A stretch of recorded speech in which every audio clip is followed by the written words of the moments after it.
साधनाओं वैश्य काल में व्यापार के लिए जा रहा हूँ और विवाह समय पश्चात करिष्याम प्रथम प्रिय अपने पत्नी को कहा कि हम विवाह के समय में भगवान सत्यनारायण का पूजन करेंगे। इति भाजाम समासुस्ते जगाम नगरम प्रति तथा कलेवती कलावती कन्या वृते पितृवेश बनी। कहते हैं 15-16 वर्षों के बाद में जब व्यापार से पुनः वापस आए, देखे कन्या बड़ी हो गई है और उचित वर का चयन करके कहते हैं विवाह भी कर दिया गया।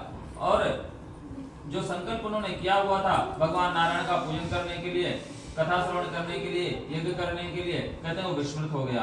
तो भागवशांतेन विस्मृतम उत्तमम विवाह समय तस्यातेन रुष्टो भवत् प्रभु। कथा इसमें आती है कि भगवान रुष्ट हो गए। प्राय ये सत्य नहीं है, भगवान कभी रुष्ट नहीं होते हैं।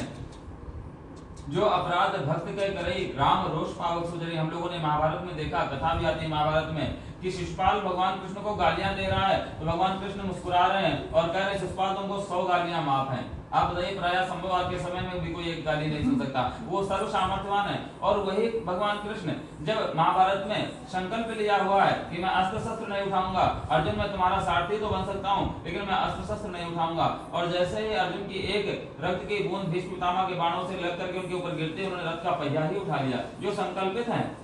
कहते हैं इसीलिए रामचरितमानस में आया, जो अपराध भक्त के करई राम रोष पावक सोजरे। भगवान अपने भक्तों के प्रति किए गए अपराध को कभी क्षमा नहीं करते हैं और अपने प्रति किए गए अपराधों को कभी ध्यान भी नहीं देते हैं। आप उनके प्रति लाखों अपराध करिए, कोई बात नहीं है, लेकिन यदि आपने भक्तों के प्रति अपराध किया तो फिर वो क्षमा नहीं करते हैं। जो कहीं माँ का वर्णन आया उसमें तो देवताओं ने प्रेरित किया था ना, माँ सरस्वती का आह्वान किया कि यदि इनका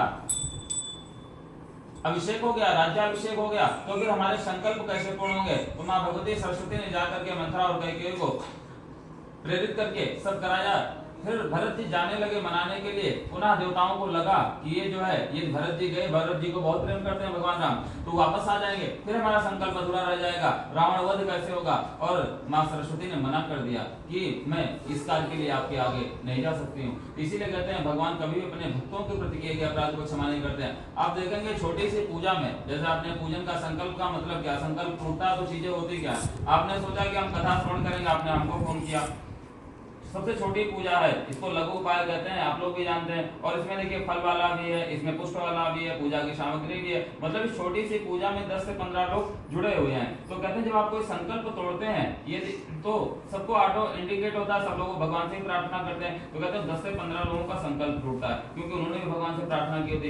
इसीलिए और प्राय ऐसा होता है कि हम लोग जब बहुत खुश होते हैं, प्रसन्न होते हैं या बहुत दुख में होते हैं तो हमसे बहुत सारे संकल्प हो जाते हैं। बहुत सारे लोग आते हैं वो इतने मंदिर में दर्शन माने रहते हैं कि उनको खुद नहीं पता रहता है, वो लोग भूल जाते हैं धीरे धीरे करके कि हमने क्या क्या किया। अब वो सारी समस्याएं उत्पन्न होती हैं तो फिर दिक्कत होती है। इसीलिए आपको पहली बार तो प्राय ये करना ही नहीं चाहिए। आप देखिए प्रसाद तो 21 रुपए का प्रसाद मानने की क्या आवश्यकता है, जो इसमें आप सक्षम है भाई 10-20 लाख 50 लाख की पूजा मानिए तो भी ठीक है।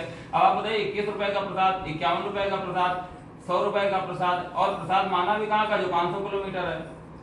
अब लोग वैष्णो देवी का प्रसाद 100 रुपए का, आप बताइए जहाँ पहुंचने का खर्चा ही 10,000 रुपए है, वहाँ आप 51 रुपए का प्रसाद माने। ऐसा नहीं, आप जो संकल्प करिए उस संकल्प को आप पूर्ण करने की स्थिति में रहिए और प्रभु से ऐसी प्रार्थना करनी चाहिए हमारे घर में जो भी विग्रह हो, जो भी मंदिर हो, कि प्रभु हमको ऐसा संकल्प करना ही ना पड़े, आप ऐसी कृपा करो, हमें ऐसी अपना आशीर्वाद प्रदान करो कि हम आपके पास आकर के ही जो है आपके दर्शन करें और वही संकल्प करें।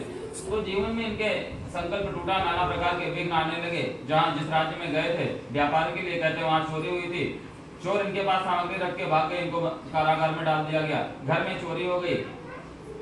कहते हैं 4 लक्ष्मी के पुत्र बताए गए, धर्म अग्नि चोर। कहते हैं प्राय जब सही से उपयोग नहीं होता है धन का तो या तो गवर्नमेंट ले लेती है, राजा उसको वो कर लेता, या चोरी हो जाती है या आग लग जाती है। तो कहते हैं सबसे बचना चाहिए।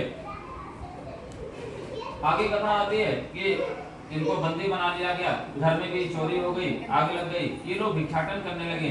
बिटिया किसी कहीं गई हुई भिक्षा के लिए देखा भगवान सत्यनारायण का पूजन हो रहा है, कथा श्रवण किया, प्रसाद लेकर के घर को आई, माँ को बताया भगवान सत्यनारायण का पूजन हो रहा था। माँ ने कहा कि अरे हम लोग भी संकल्प किए हुए हैं, कहीं ऐसा तो नहीं भगवान की कृपा से सारे विघ्न आ रहे हैं। उन्होंने भगवान सत्यनारायण का पूजन किया और कहते हैं बोले श्री सत्यनारायण भगवान की जय।